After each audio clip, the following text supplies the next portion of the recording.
Bienvenue dans Esprit d'équipe, un podcast proposé par Team Builders pour vous aider à cultiver une dynamique d'équipe saine. Aujourd'hui, nous allons discuter d'un article intitulé Principe de Peter appliqué aux managers, promotion injustifiée liée aux biais cognitifs et solutions, par Khalid Koucha.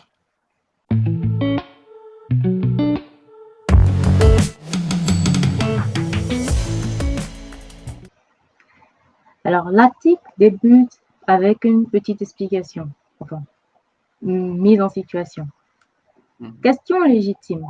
Et si les mauvaises promotions en interne étaient l'une des principales causes d'échec dans les entreprises? Le principe de Peter, aussi appelé syndrome de la promotion focus, suggéré en 1969 par Lawrence J. Peter, indique que dans une hiérarchie, chaque employé finit par être promu jusqu'à atteindre son niveau d'incompétence, où il n'est plus capable d'assumer ses responsabilités. Autrement dit, un employé compétent dans son poste actuel finit par être promu à un poste pour lequel il n'a pas les compétences requises, créant ainsi des managers accidentels. Alors, Ok. ça a l'air un peu complexe, cette histoire. Je ne sais pas si Mhm. tu as compris ce que c'est que le principe de Peter. Alors, moi, je vais donner une explication qui ressemble plus ou moins à ce qui est déjà dit, mais qui pourrait peut-être simplifier les choses. Et tu me dis si j'ai bon, parce que je ne suis pas sûr D'accord, moi-même d'avoir bien compris. Alors, d'accord. si je m'en tiens à ce qui vient d'être dit, dans la plupart des organisations, on observe que plusieurs employés se retrouvent dans une position où ils sont sans cesse promus jusqu'à Mhm. arriver à un moment où euh, ils n'ont plus de possibilité d'avancer concrètement dans leur travail, dans leurs compétences et arrivent à des postes où ils ne sont donc pas compétents. Je Ici, pense on que parle.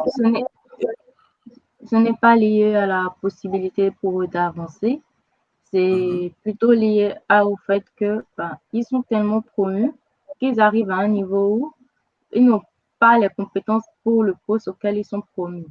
Parce qu'il y a, je pense qu'on va voir dans la suite de l'article alors sur la base de quoi ils sont promus pour qu'ils arrivent à un poste où ils manquent des compétences. mhm. Mais est-ce que du coup, ça ne concerne d'après toi que les managers? Je pense que justement, en général, on devient manager après promotion. Je pense que c'est ce que l'article essaie de souligner. Et Mhm. donc, oui, on atteint un poste à responsabilité pour lequel on n'a plus les compétences qu'il faut. Maintenant, est-ce que on peut dire que c'est quelque chose qui touche les non-managers? Je dirais que ça dépend. Je pense que les managers sont le meilleur exemple parce que c'est souvent un poste qu'on atteint après promotion. C'est rarement, on commence rarement manager. Ça arrive, mais c'est très rare que quelqu'un Alors, débute sa carrière en tant que manager. En général, on débute en tant que membre d'une équipe staff et après, en démontrant de belles compétences, on est promu pour devenir maintenant responsable de plusieurs autres personnes, superviseurs, ainsi de suite, qui sont des postes managériaux quand même, même si ce ne sont pas managers. en fait, pour moi, ça fait bien écho à une observation qu'on a très souvent en ce moment. Bon, je ne sais pas si ça existait déjà avant, mais je sais que j'ai déjà entendu beaucoup dire que les managers qu'on a dans les entreprises, dans les organisations, le deviennent parce qu'ils ont tellement évolué dans une entreprise que, on ne sait plus à quel poste les mettre pour les faire évoluer dans leur carrière. Et le poste de Ah, manager est un peu le poste par défaut d'avancement qu'on leur offre je pour. dirais, continuons dans l'article et on aura peut-être une meilleure vision de cette histoire de promotion. Je suis d'accord. Donc, on enchaîne tout de suite. Oui. Les biais et la précipitation renforcent le principe de Peter. L'article dit, le principe de Peter met en lumière une réalité des organisations. Les promotions internes ne garantissent pas toujours le succès. Pour cause, les approches utilisées sont en général biaisées et s'appuient sur du copinage et des réseaux de relations interpersonnelles uniquement. Je ne sais pas si ça te donne l'explication dont tu as besoin. Ça met déjà bien le pied dans le plat. Voilà, parce qu'on parle de promotion interne et en général, dans les entreprises, on a des hiérarchies, je suppose bien, Oui, euh, où voilà, tu intègres une entreprise, tu as un staff, tu es membre d'une oui, équipe, tu es un responsable. Euh, Après, par degré d'ancienneté, on fait évoluer les gens, donc il y a les paliers. Quand quelqu'un est ton responsable, en général, c'est ton N plus 1. Ensuite, c'est devenir N plus 1 et lui, il va passer au N plus 2 et ainsi de suite. Donc, dans ce sens, une évolution de carrière tend à ce qu'on prenne plus de responsabilités administratives, de gestion, donc c'est manager, oui. que de faire le métier lui-même. Au fur et à mesure qu'on évolue dans la carrière, ça va de soi. Donc, ce n'est pas forcément que les choses dans les entreprises depuis longtemps, on ne sait pas où les mettre, mais c'est juste que l'évolution, l'escalier de la carrière, en fait, va dans ce sens-là. On commence Mm. quelque part, après, on prend des responsabilités pour gérer les gens, donc, et plus de personnes, et on se retrouve à un poste managérial à un moment. Là où ça attire beaucoup mon attention, c'est là où on parle du fait que cette évolution-là s'appuie essentiellement sur du copinage et des relations, des réseaux de relations personnelles uniquement. Ça, ça m'interpelle parce que l'air de rien, c'est assez vrai. C'est assez Oui, vrai. Et quelque part, est-ce que c'est pas un peu injuste? Est-ce que c'est pas, est-ce qu'il n'y a pas une forme d'injustice, quoi? Parce que dans une entreprise, je suppose que plusieurs personnes sont embauchées en même temps. Et si, disons, quatre personnes sont embauchées en même temps dans des postes similaires, et que dans l'évolution de leur tâche ou de l'évolution de leur carrière, tout simplement, elles sont amenées à avoir les mêmes, si tu veux, les mêmes opportunités, les mêmes promotions. Je suis dans un monde un peu utopique, je sais, un peu idéal parce que c'est assez difficile que même deux profils aient exactement la même évolution, le même, la même carrière, mais quand même, c'est d'un certain point de vue, il y a des, je sais pas, les injustices qui peuvent arriver, quoi. Comme je disais, les quatre profils qui ont dans l'entreprise, mais au final, c'est un seul des quatre qui se retrouve à être manager.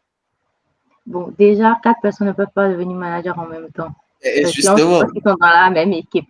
Donc, il y a oui, beaucoup d'autres critères qui entrent en jeu, oui, comme par exemple, déjà, comment chacun développe ses compétences, quelles sont les ambitions de chacun, parce que c'est pas certains ne faux. veulent pas être manager.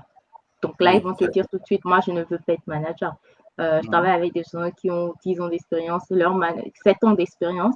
Je travaille avec quelqu'un qui a 7 ans d'expérience. Son manager a 4 ans d'expérience. ok. Et c'est juste que lui, il ne voulait pas être manager. Donc l'autre, Être quand il est manager. arrivé, il a tout de suite dit que oui, son ambition, c'est quand même de vouloir gérer une équipe parce que voilà, c'est quelque chose qui l'intéresse. Donc il a évolué dans ce sens. Et quand le poste, enfin, il y a eu Qui s'est un présenté. poste libéré, ben, Mhm. voilà, on l'a mis là parce qu'il avait déjà exprimé cette envie-là. Et il Oui. manage quelqu'un qui est dans l'entreprise et qui a plus d'expérience que lui. Et ça ne gêne pas l'autre. Parce que Mhm. l'autre, il se disait, je ne peux pas être manager, je ne veux pas être en train de faire les trucs administratifs, donc je veux vraiment faire mon cœur de métier parce que c'est ça que je veux faire. Et l'autre, il voulait avancer dans ses carrières avec d'autres ambitions. Il y a déjà ça qui font que deux personnes peuvent ne pas finir au même endroit. Après, quand il est dans le moment de choisir un manager, parmi quatre Oui. profils similaires, ce qui va faire pencher la balance, justement, ça va être les affinités, comme on a dit, le copinage, le réseau de relations personnelles. Donc, la personne qui prend la décision, ça va être à son feeling maintenant de se dire parmi ces quatre, bon, disons, il y en a un qui n'a pas l'ambition, donc parmi les trois profils qui restent, qui sont similaires, qui veulent être manager, qui est-ce que je sens le plus? Il y a des critères éliminatoires. Oui. Voilà. Et c'est à partir de là, par exemple, on va dire, tel a une famille, il aime rentrer tôt pour s'occuper de sa famille, non. Je pense que ça va être des petits trucs comme ça qui vont Mm. éliminer. Donc, oui, c'est Ça, c'est un avis pas négatif. toujours c'est vraiment parfois des raisons biaisées, comme on a dit, Mhm. personnelles, et Tout à qui ne fait. se basent pas forcément sur ce qu'on aimerait sur que ça se base. Ok. Dans la suite, j'aime bien Alors, dans la comment, suite, oui, on a quelques situations qui nous permettent de mieux comprendre comment les promotions se passent actuellement et enfin, on comment ça observe. fait sortir le principe de Peter, comment ça Oui. crée le principe de Peter. Alors, je vais lire. Oui. Voici quelques causes non exhaustives des promotions prématurées et précipitées qui renforcent le principe de Peter. Premièrement, le manque d'anticipation et la précipitation pour meubler. Mhm. L'absence d'une politique de gestion des successions. L'inadéquation des systèmes d'évaluation. La promotion d'un collaborateur avec lequel on entretient de bonnes relations personnelles. La promotion d'un collaborateur clé. Pour éviter son départ, pour, voilà, et le manque de recul ou de maturité d'un manager. Alors, on va Ok. discuter un peu de de chacune de ces causes. Il y en a 6. On peut revenir sur la première, le manque d'anticipation et la précipitation pour meubler. Oui. Enfin, au premier abord, quand moi j'ai lu ça, ça m'a fait penser à quelque chose. En fait, j'ai eu une réflexion qui est un petit peu biaisée, si on veut. Je me suis dit que ça s'observe essentiellement dans les petites organisations, les entreprises qui ne sont pas suffisamment grandes et qui n'ont pas encore eu le temps de devenir matures et de penser à ces pans-là de enfin, à ce pan-là de leur structure. Tu sais, Mhm. beaucoup d'entreprises, de structures qui démarrent ou qui sont encore, disons, qui sont encore jeunes, ne pensent pas forcément à ces aspects-là de l'évolution de carrière de leurs membres. Donc, étant plus focus sur, euh, je ne sais pas, conquérir des marchés, vendre, faire de l'argent, tout ça, euh, la structure même de l'entreprise n'est pas pensée de façon à permettre aux membres de l'entreprise d'avoir une évolution précise, d'avoir une évolution prévue. Donc, en ça, je trouve que le manque d'anticipation, c'est vraiment à ce type de structure que cela s'applique. Moi, je ne Mais pense pas. Je pense que c'est le point suivant qui s'applique à ce type de structure. Le point moi, suivant je qui est pense l'absence que d'une politique de gestion de succession. Parce qu'une entreprise qui démarre ne peut pas proposer de plan de carrière parce qu'il n'y a rien encore. il n'y a rien, je suis d'accord. Donc, il ne peut pas proposer de plan de carrière. Moi, je pense que ce cas-là, le manque d'anticipation et de précipitation, ça vient Oui. plutôt dans les grandes entreprises parce que ça arrive, on a dit, quand un Mais poste justement, moi, je ne devient sais pas. vacant. Oui, Mhm. parce que imagine quand un poste devient vacant sans préparation préalable. Dans une petite entreprise, déjà, il n'y a pas beaucoup de postes de responsabilité puisque c'est une petite entreprise. Il n'y a pas, voilà, il y a pas, c'est souvent des très petites équipes. Le seul responsable en général, c'est le directeur ou le fondateur de la boîte. En général, il y a pas beaucoup de postes à responsabilité. Donc, un poste à responsabilité ne peut pas se libérer brusquement dans une petite entreprise qui vient de démarrer. C'est plutôt dans une nouvelle entreprise, dans une plus ancienne entreprise plus grande, où il y a déjà pas mal de hiérarchie, de paliers de hiérarchie, que cette situation peut se présenter. Exemple, les départs à la retraite, départ Oui, en congé de maternité, démission. Ça, ce sont les trucs de. Voilà, ce sont les situations dans lesquelles un poste se retrouve vacant subitement.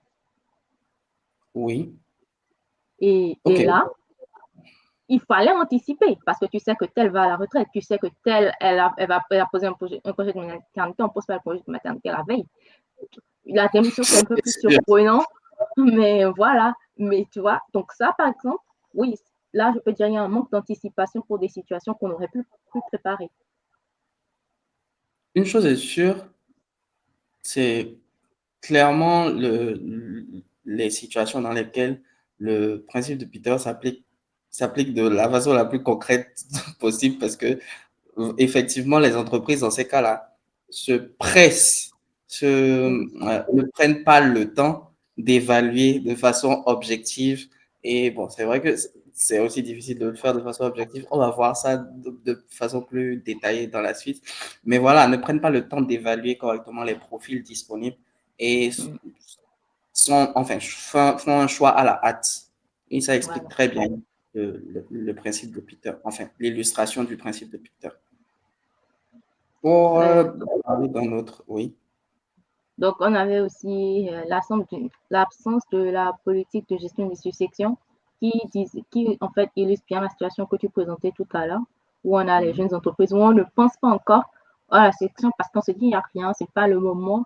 Mais après, l'entreprise grandit et on est surpris après parce qu'on n'a pas de système de succession mis en place. Ça aussi, tu vois, c'est dans ce cas-là aussi, on se retrouve à Oui. promouvoir un peu n'importe qui à la va-vite. Et encore plus intéressant, l'inadéquation des systèmes d'évaluation. C'est vraiment le cas où le choix du manager est fait sans tenir compte de tous les critères qui devraient entrer en ligne de compte pour faire ce genre de choix-là. Mm.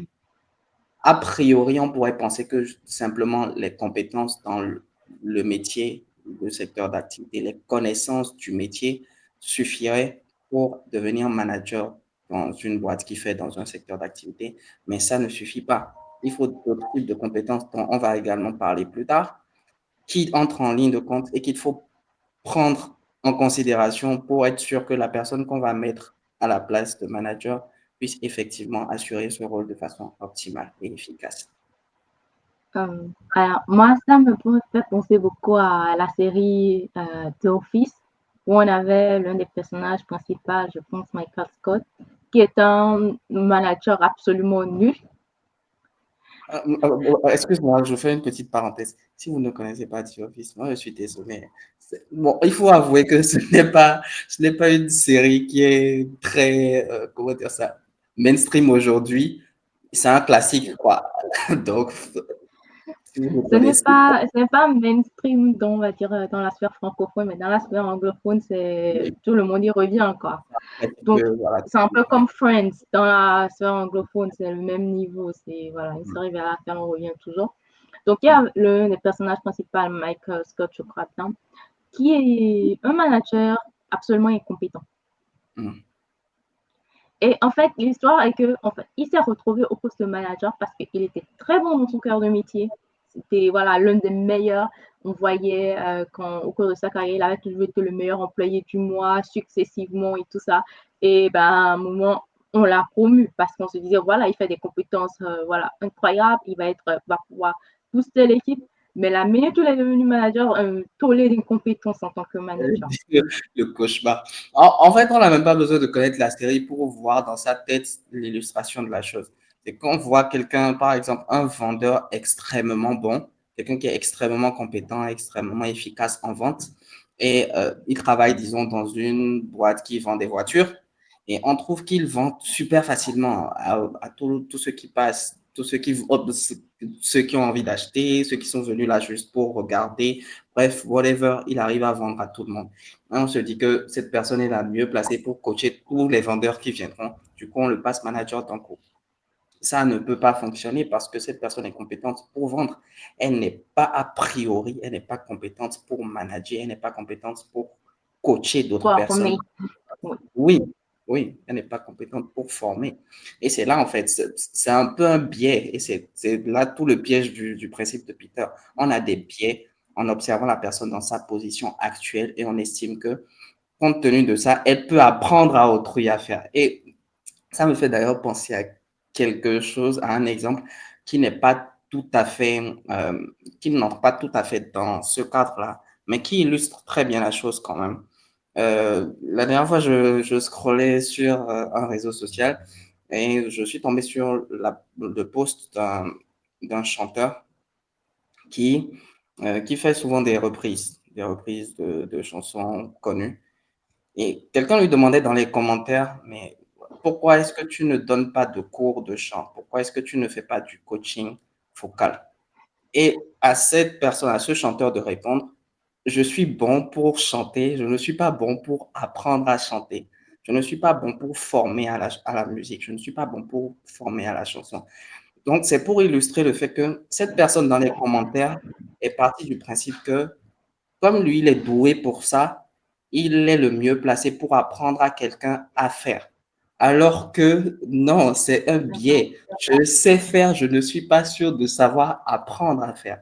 Et c'est là tout le piège dans lequel beaucoup de personnes tombent en général, qui nous fait tomber dans le principe de Peter. Ouais. On va passer à la cause suivante, qui est la promotion d'un collaborateur avec lequel on entretient de bonnes relations personnelles. Donc, ça, c'est favoritisme, comment vous appelez ça, ça piston. Pas tout à fait népotisme, mais ça s'en rapproche un petit peu. Ouais, quand même un peu. Le piston Hum, aussi, et voilà. Et voilà. Donc, ça, c'est vraiment plus les affinités personnelles. Il n'y a plus le professionnel qui domine là. On n'a pas besoin de C'est vous dire clair? que c'est pas objectif, c'est Voilà. pur. En même temps, on n'a pas besoin de le dire, ça. On n'a pas besoin d'expliquer que c'est vraiment pas le meilleur moyen, le meilleur critère pour choisir la personne à promouvoir. Et après, Non, on après, a ce qui. Non, c'est pas le meilleur moyen. Il y a beaucoup de raisons qui justifient qu'on choisit de promouvoir quelqu'un juste parce qu'on s'entend bien avec lui. Voilà. non, bon, moi, je vois venir les gens qui vont dire, qui vont estimer que Mhm. la proximité avec une personne ne t'enlève pas ton objectivité, ne t'enlève pas ta Je capacité ne à dis juger pas le la contraire. personne, les compétences Je d'une dis personne. juste que ça ne doit pas être le critère principal pour lequel on décide de promouvoir la D'accord, personne. on est d'accord, on est La d'accord, personne doit être quand même qualifiée pour ce qu'elle a à faire et au-dessus exactement. de la mêlée avant qu'il n'obtienne la On le promotion. met au-dessus des autres, quoi. De la même Et façon, la promotion d'un collaborateur clé, c'est un peu ce que je disais, ce qu'on disait un peu oui, plus tôt.